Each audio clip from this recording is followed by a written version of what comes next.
Hi, everyone, and welcome back to another episode of Behind the Post.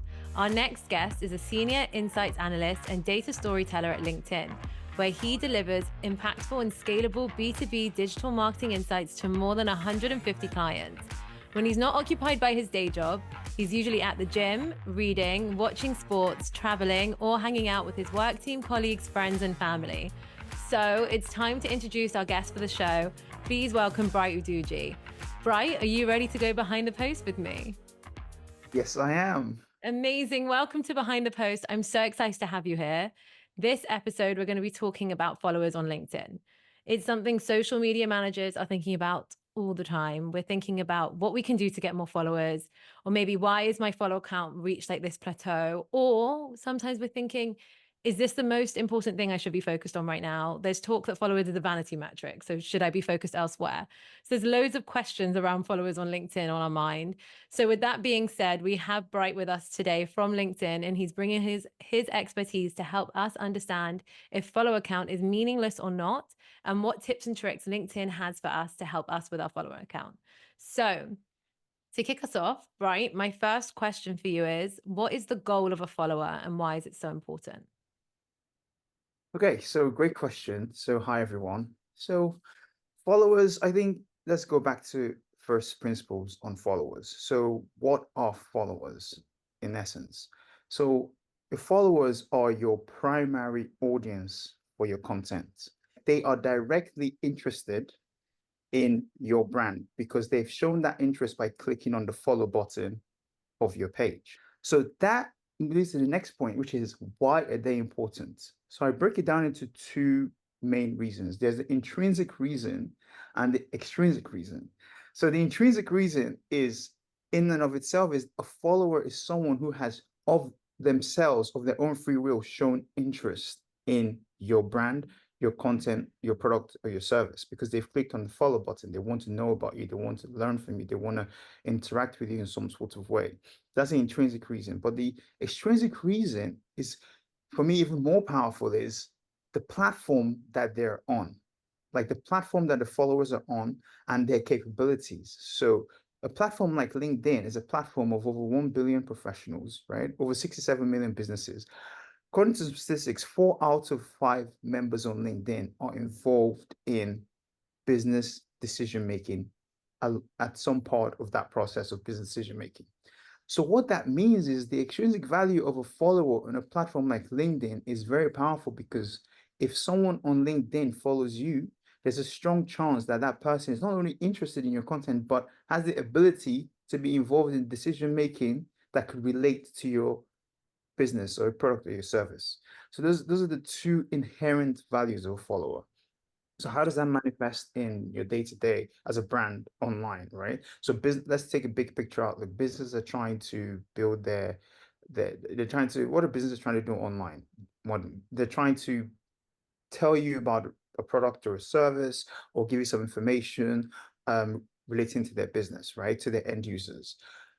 Across the marketing funnel, brand awareness, you know, uh, engagements and conversions, your followers are likely to lead the way in terms of the performance you see on those aspects of the funnel. Do you see what I'm saying? Because they've shown the inherent value of wanting to interact with your content, and on a platform like LinkedIn, they can actually take the call to action Yeah. that is needed.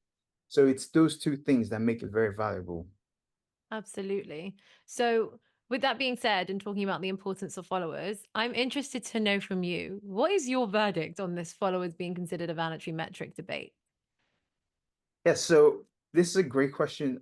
You hear this, I call it a myth, and I'll explain why. Like followers is a vanity metric. So let me start with this phrase that we've all heard before, which is correlation does not equal causation, right?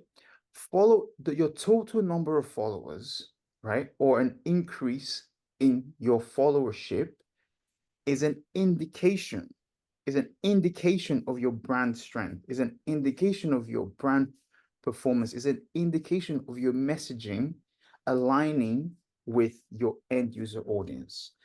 It's an indicator metric. It's not a causal metric of performance. in marketing. It's not of itself going to cause you to start hitting all your targets on clicks and engagements and conversions.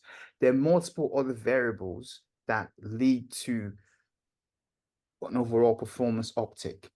What the strength in the follower metrics is that it indicates that your messaging is working. Let's say your followers is increasing over time, or let's say you have 50 million followers versus your peers who are averaging 5 million followers. It's an indication that there's something you're getting fundamentally right on that platform with your end user audience.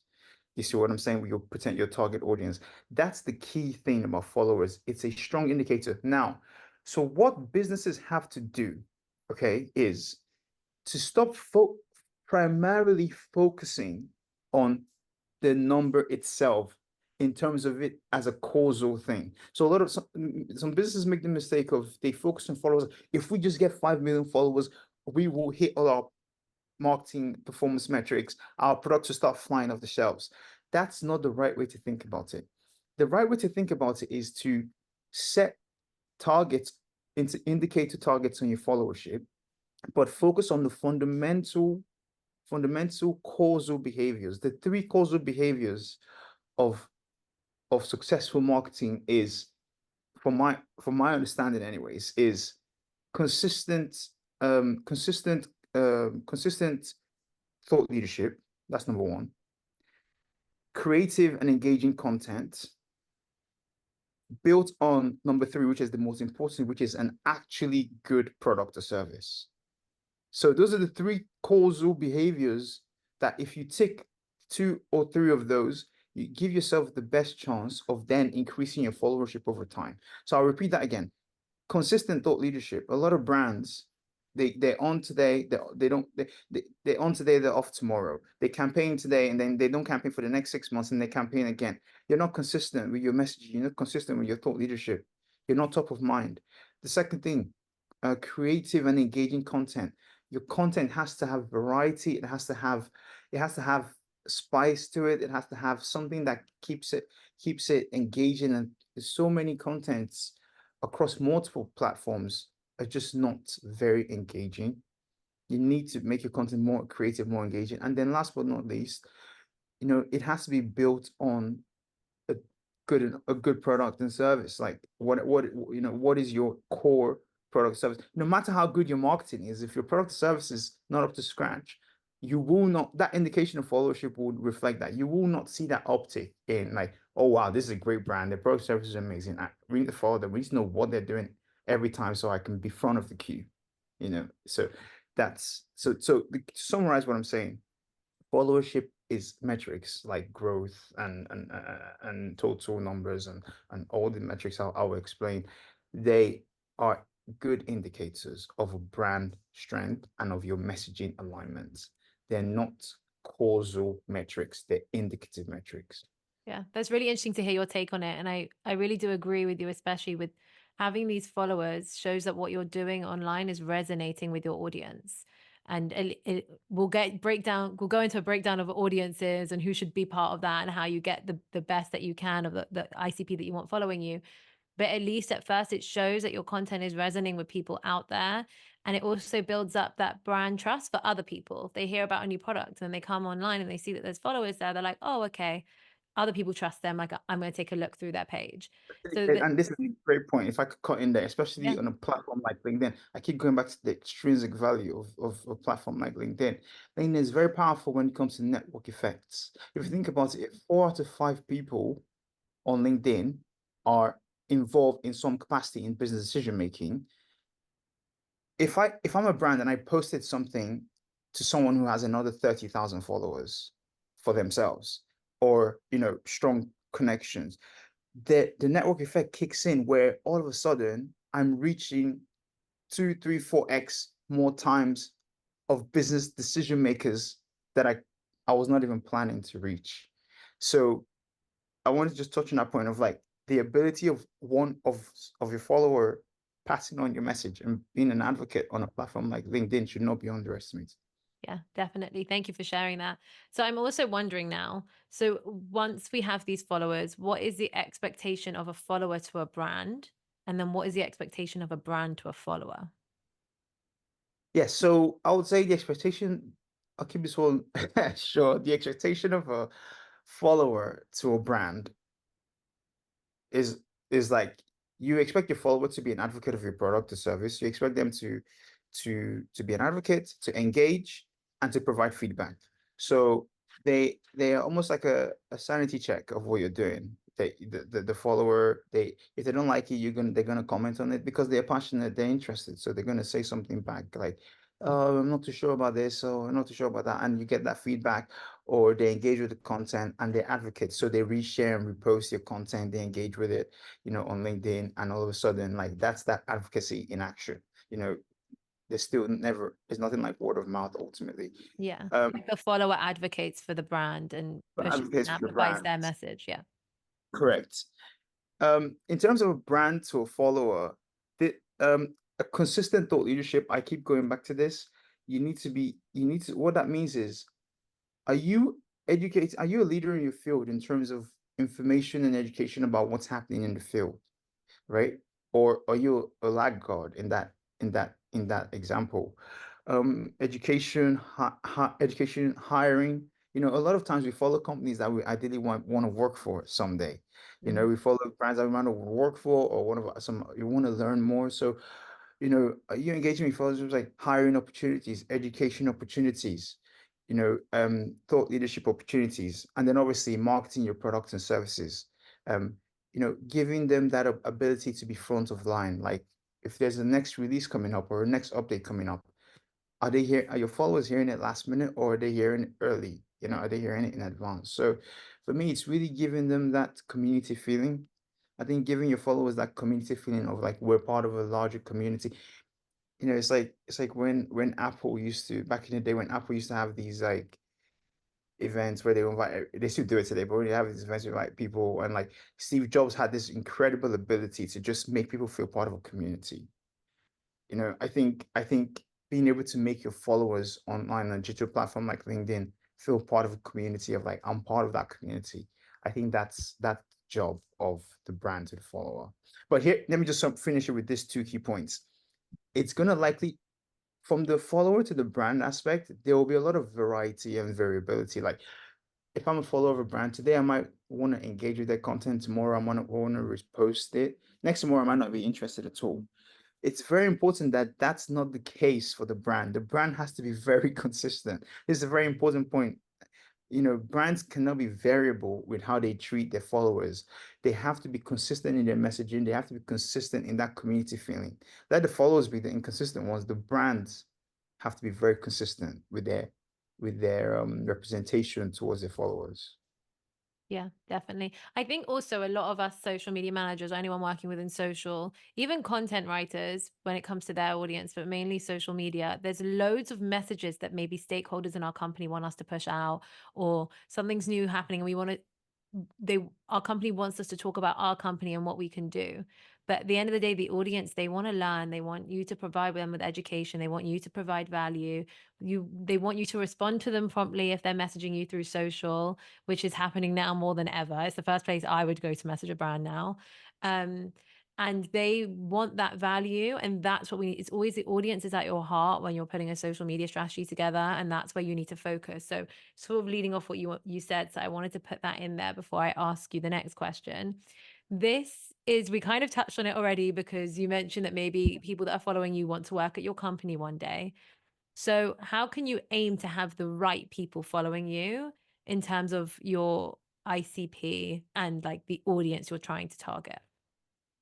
So that's a very good question. I mean, all your questions are brilliant, but it's very important. This is a great question, and shameless plug here. Like, if you haven't listened to our uh panel session on the power of social intent data, that would be a helpful session to listen to, I'll drop that in because the description. social intent, on this, I'll explain what that means, but explain understanding what your target audience or your engaged audience, what signals they're showing you is part of this. So I break this down into three steps. The first step is to set your North Star. So what we're trying to achieve here is to to to get the right people following our brand, right? The first step is to set your North Star. What that means is, who is your ideal target audience? Like demographics, firmographics, whatever, earnings, whatever. Like who is your ideal target audience? You set that, right? Let's call that circle one.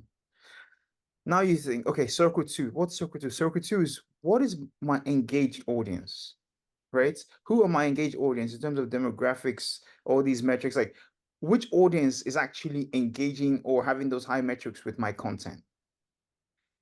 And then you find the intersection and the overlap between those two audiences. Because if the intersection and overlap is high, it means that your messaging and your content strategy is working, which increases your chances of your followers being the right target audience for you. If your intersection and your overlap of those two audiences, and I'll say it again, your target audience versus your engaged an audience, if the intersection is low, it means that there's less of a chance that your followers are actually who you want them to be, right? So without getting too complicated, just visualize three circles. There's a circle of your target audience. Let's say there's 120 million people that you like who fit this ideal target audience bracket, right? And there's like, I don't know, 50 million who engaged with your content in the last year. If the overlap on them is low in terms of overlap percentage, as well as just qualitatively, like the demographics, everything is quite different. Now, there will be some low hanging fruit. They're like, oh, wow, maybe we should change our strategy and we can start targeting these more. But there's also something where you have to ask yourself, is our messaging and content actually working? Because this most likely means our followership is is all over the place, Yeah. because the people who are engaging are interested in our content are not necessarily who we want to be engaging. You take those learnings and then you apply it to your strategy. So there's two things you can do. You can adjust your strategy, or you can also find the low hanging fruits. So you might not realize that you might be targeting high decision makers in America, business decision makers in America who are, mass affluent or something, but actually it's the ones in the UK that are engaging mostly with your content. So you might have to ask yourself and say, are we missing something in terms of having maybe a multi-targeted, faceted targeting where we're targeting both regions, maybe at different times, whatever. Like, so my point is there'll be low-hanging fruit that you can actually make the most of. But the key thing is you want that intersection between your target audience and your engaged audience to be high. That will indicate to me that your messaging is consistent, your brand is strong, and you'll more than likely have the right followers. Yeah, absolutely. So going off of that and going off of aiming to get the right mix of people following you, Yeah. we said before, we know if you think of who follows a brand, you have people who work there, they follow their own company. You have people who want to work there, they follow the companies they aspire to work at. You maybe have some competitors, and then the goal is the mix. And the goal of a brand is also to have some ICP customers in there. So, what is the right breakdown of this follower mix? Is there an answer to this question?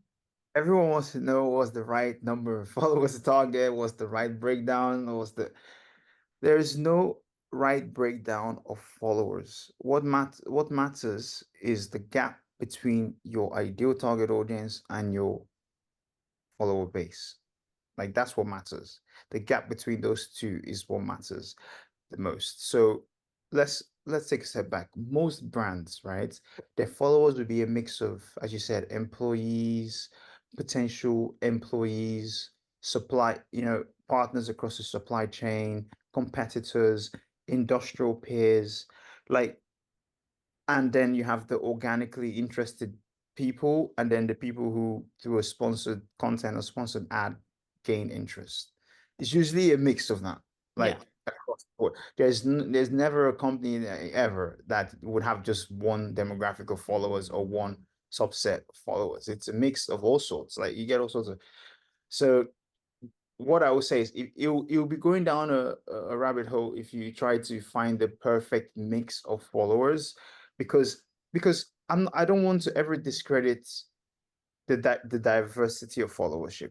Like I think it's important to have followers across a spectrum of people, because I think that you have to consider that nothing is static. Buying during 95% of your, you know, future buyers might be might not are not in that bracket that you might be targeting right now. So it's very important to remember that. So nothing in marketing is static. So the buying journey will change, the buying cycle will change. So don't discount or discredit who might be where tomorrow, right? What matters is when you think of your target audience today, what is that intersection with this is where the intersection with your followers matters.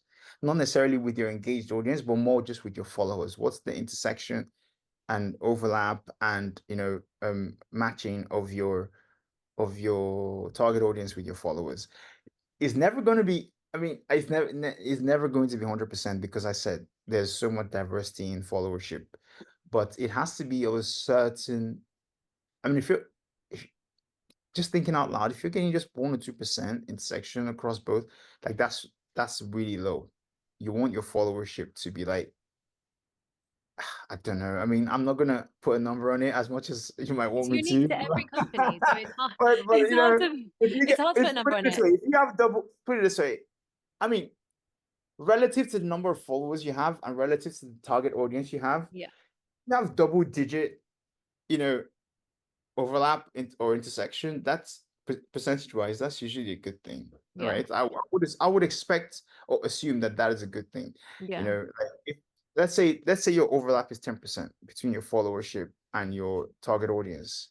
It's not the highest number, but at least what you're saying is 1 in 10 of my, you know, yeah. followers is part of my target audience. It's not the greatest number, but if you scale that out, it's not bad. Like if you're reaching if six out of 10 of your followers is part of your target audience, that I think that's great. I mean that's over 50%. I think that would be solid. So it depends on the business, it depends on your number of followers, it depends on your target audience number, it depends on multiple variables. But that's where you and your team, I guess, and LinkedIn or whichever team is building your strategy, you have to come to an agreement of what is that ideal sweet spot number of our follower base versus our target audience intersection. What's that percentage? What are we aiming for? Is it Yeah. 70%? It's 25%. You know, it all It's depends unique on to every scale. company for sure. So Different for every company. on that, I think this is an interesting question to ask you as a follow-up. When we're talking about variables at play, what is a healthy month-over-month increase in follower growth for brands with a successful social media strategy? I mean, there's no one size fits all for this question, but that's not a escape because I will give you what I consider to be the key metrics to. It's all the question. It's the framing. I'll give you the framing. So first question I would ask is what is my, quarter on quarter, half of a half, year over year, comparison of my followership, because that gives you that sort of like relative snapshot over a consistent period of time. Second thing I would look at is, what is my follower growth rate versus my peers? Yeah. So if you look at if my follower growth rate is 20%, but my peers are growing, all of them are growing on an average of 40% over the last 5 years or whatever, all of a sudden that 20% doesn't sound so good now. Are you So talking about competitors? competitors, yeah, that's Yeah. what I mean by peers, competitor Yeah. peer set. Yeah. So like what is that follower growth rate versus my competitor peer set? And then you look at things like the cumulative follower charts over time, because I want to see what's that cumulative. Is there an acceleration? Is there is there an exponent part of that curve where like it's accelerating or it's decelerating, or like, what is that cumulative growth? Because that's where the compound effect kicks in. If your cumulative chart is looking really healthy, you can hopefully expect that that's an indication that your brand, the compound effect of your brand strength will kick in if it hasn't already. And then the last one would be just a long-term trend line.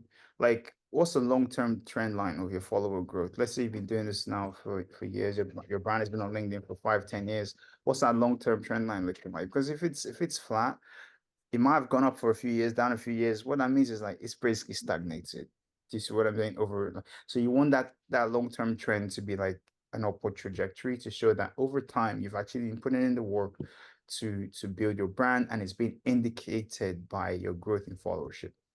Yeah, definitely. And I think sometimes it depends on the business. Sometimes month over month is what you should be focusing on, but sometimes it's maybe a longer period and a longer Yeah. KPI to strive for, I, like to get there in the longer I term. recommend, yeah, I recommend these metrics to be, for me, I always think as a rough rule of thumb for me, again, this is not me speaking for LinkedIn, this is me speaking for me, but I think 18 months is a 18 months is a minimum for me because you really want to see the impact of the work that you're putting in. And you might do a lot of work for 3 months, but maybe it only kicks in 12 to 18 months down the line. I think, and I know that's hard for a lot of businesses to hear because a lot of businesses, especially small to medium-sized businesses, they're working on month-to-month budgets or week-to-week budgets or things like that. And I fully understand and I empathize and comprehend that. But I think the compound effect is really strong when you put it in marketing.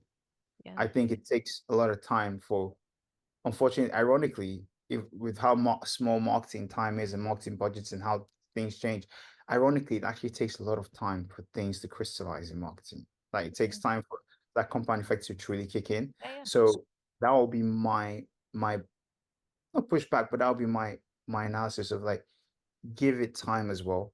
Yeah. Sometimes you have to be in it for the long haul, especially with social media marketing, which I know our listeners are very aware of. And I think as well as trying to grow those followers, you also should be focusing on keeping these conversations alive on LinkedIn and having this dialogue with your customers, but and your audience in general. So I'm wondering, as we have you from LinkedIn, is there anything you can give our audience insight into in terms of what are the top LinkedIn features in 2024 that you would recommend to grow your following? Well, again, I'm not a product expert. I don't work in product side of things.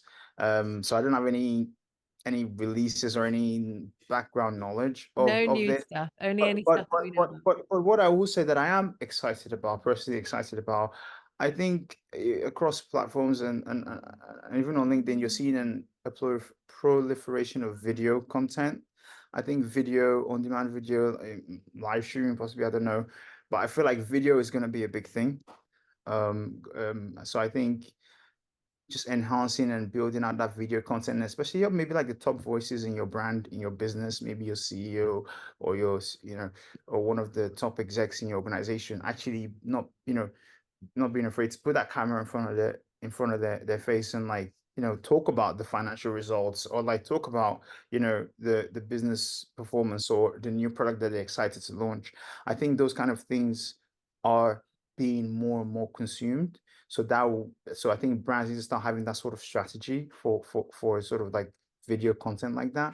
And then obviously the other feature is what we're all hearing about, which is like AI related stuff. So you know LinkedIn, you know, LinkedIn is owned by Microsoft, right? So there's gonna be Microsoft is like right now the leader in AI, in terms of AI, so I'm excited for some of the features in terms of B2B campaigning and brand marketing that our AI features will bring. Yeah, definitely. I think also to add what you're saying, there's all this different kind of content that LinkedIn supports and helps you create an engaging strategy. But there's also like you can do ads through LinkedIn. LinkedIn, what we're really excited about Octopus is messaging for pages. So now customers can contact our brand directly, contact all the brands on LinkedIn directly to increase this relationship between customers and the brand, which can help in turn when you have that good relationship fostered. It could also help in terms of follower accounts or even just turning your audience, whether they're following you or not, into advocates for your brand. So definitely there's loads of stuff through LinkedIn that can help. And it's like the hub for B2B marketing. So it's the place to be. Um, so next question I want to ask you is when the goal is increasing followers, how should you monitor your performance? What are you looking for? So I think it takes me back to that previous question. When the goal is to improve followers, I like I said, you monitor the metrics, but you monitor the metrics and set targets for them, but you focus on the causal behaviors. That's the secret of like solving this whole followership debate. Is first of all understanding that followership in terms of growth, in terms of total numbers, in terms of growth rates, in term is an indicative metric of brand strength and messaging consistency, right? You Once you understand that, it clicks that like we can't ignore that because that's a good indicator. It's associated and related to brand performance and marketing performance. It's associated to it, but it's not a causal metric. So as much as we should set a goal for that and monitor it, we have to focus on the causal behaviors. The causal behaviors are consistent thought leadership over time, creative and engaging content, and ensuring that our product is what we say it is. Yeah. That so you focus on those three things and then you monitor the metrics. The key metrics I mentioned are growth rates, or growth rate versus peers, quarter on quarter, half over half, month, year over year, and month over month if important. Um, Changes over time, cumulative trend to see how see what's the likelihood of this compounding over time, and then your overall trend line to see whether you're stagnating or not. Those are the four. Now, of course, have your total number as well, and also have your total number of followers. Maybe you might have a set target, but for me, it's more the relative growths and relative over time and compared to peers and things like that. When I say peers, I mean competitor peer set. That's what I mean. So compared to your peers, your competitor peer set. So I think monitor the performance of those metrics, set targets on them, but then focus on the causal behaviors over time as well. So you do those two things, and yeah, you're good to go. Yeah. So we're going to go over to the last question now. My final question for you is, what is the best way then to develop a meaningful social media following? And we'll wrap up with that. Yeah. So the best way to without getting too cheesy is like, trust. Ultimately, relationships are built on trust. And trust is something you work on daily, right? Trust is something that you work on daily. It's something that you earn, and it's something that you build. It's not just like handed to you or given to you. Um, and that's how brands need to see their relationship with their end users or target audience, follower audience. It's really just come down to trust. So, how do you build a strong and important, meaningful social relationship with your potential clients over the life cycle of their experience with you? Through quite simply building trust. So, Yeah. how do you build trust? How, let's practicalize that. How do you build trust? You build trust by first of all understanding. It's a lot of it is actually just psychology. Like you understand your target audience, like who you understand for yourself who your target audience is, first of all. Understand yourself first. Who's our target audience? Number two, you understand who's actually out there engaging with our content and what's the gap between both. What's the social intent signals that they're showing that maybe we're not looking at, Yeah. right? So you look at those things, like if their engagement rate is high on this content, but actually, so you close that gap basically. You close that gap practically with your content, with your messaging, with your timing, with your ad formats, with your which platform when, those kind of things, and then what you do is by doing that, you're showing thought leadership with your end user, proactive thought leadership. You're doing creative content, you're doing engaging content, and you know what I'm saying, and you're actually building trust. Yeah. So it's funny because I'm an insights analyst, but actually this is something completely qualitative. Like this is a causal behavior. I think the important thing is for brands to understand that is the causal behaviors that the numbers are talking about. Sometimes we get so hung up and stuck in the numbers, we forget that numbers are representation of like what's happening. Yeah. So you need to work on the causal behaviors of building trust over time with your clients, which are generally reflected in your optics in performance across the funnel, and your increase in followership and brand advocacy. Yeah, definitely. I think it's really interesting. Thank you so much for joining me. And I think also from having this conversation with you, I'm realizing follow count is not meaningless, but at the same time, it's not also the end goal. There's loads of other factors at play. There's loads of other things taken into consideration. And while it is important, it's not the only thing that's important for social media marketers to follow, to focus on. So thank you so much, Bright, for joining me. It's been amazing having you. And I'm excited to set this live. Thank you very much. I appreciate it. It was brilliant, brilliant conversation. Yeah, I hope I did the followers proud.